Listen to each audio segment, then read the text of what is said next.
अस्सलामुअलैकुम नाजरीन। जहाज के अर्शी पर आकर मैंने अल्लाह ताला का शुक्र अदा किया कि अभी तक कोई नाखुशगवार वाक़या नहीं हुआ था। इस वक्त रात के 9 बजने वाले थे। कोई 1 घंटे बाद जहाज की सीढ़ी उठा दी गई।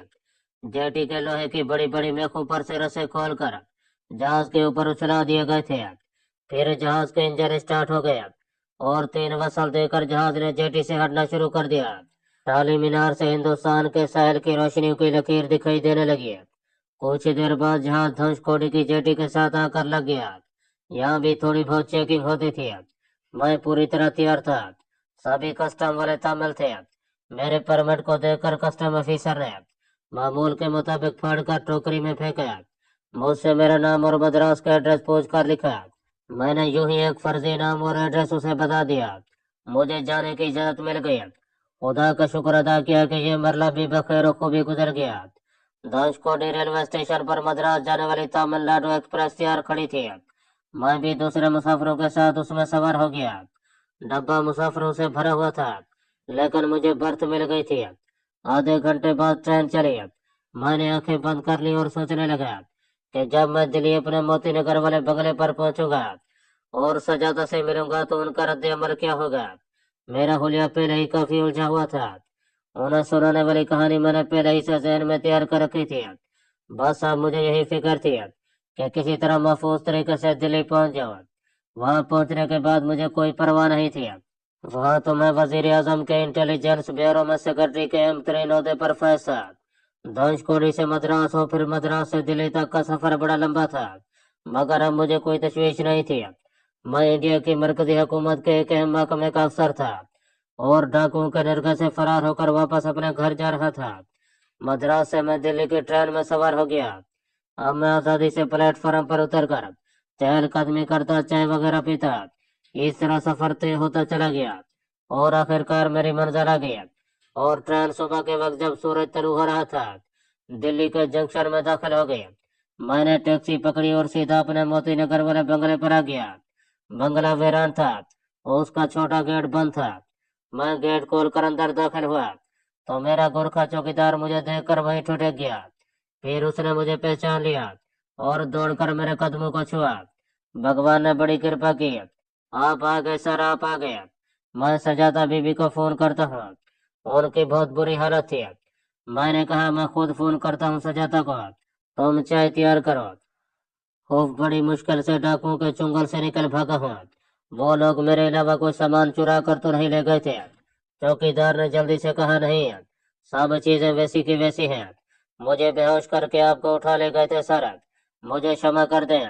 मैं होश में नहीं था, वरना अपनी जान कुर्बान कर देता।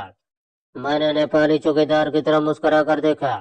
मैं जानता हूँ तुम बड़े बहादुर हो, मगर वो डाकू पक्के गुंडे थे। उन्होंने मुझे भी बेहोश कर दिया था।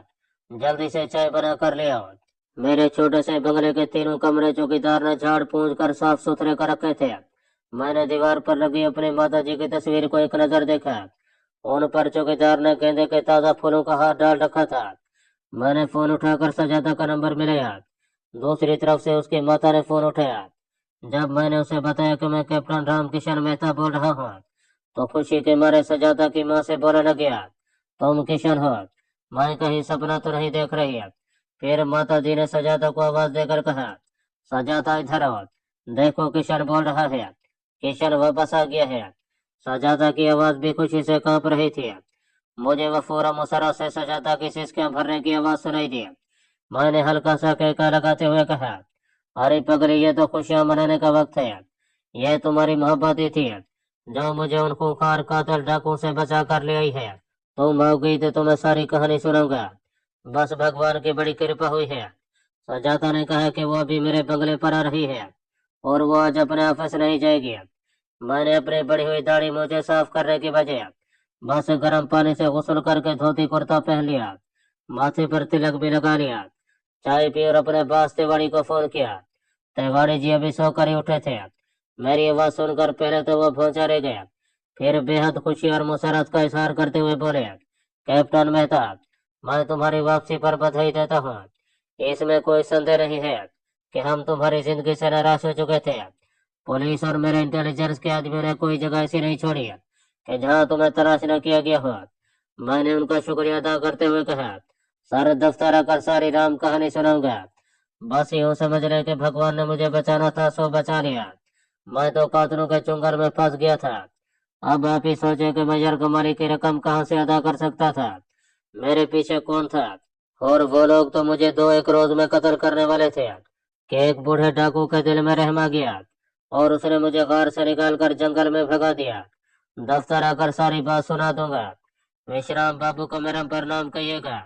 विश्राम को तुम घर पर फोन करके ये खुशखबरी सुना दो। तिवारी ने मुझे उसका फोन नंबर बताया। मैंने लिख लिया। ये उसके नए मकान का फोन नंबर था। तिवारी ने बताया कि मेरे दफ्तर के दूसरे साथी भी मेरे बारे में बड़े परेशान रहे थे और अब वो मेरी वापसी का सुनकर बड़े खुश होंगे। मैंने उन सब का शुक्रिया अदा करते हुए फोन बंद कर दिया।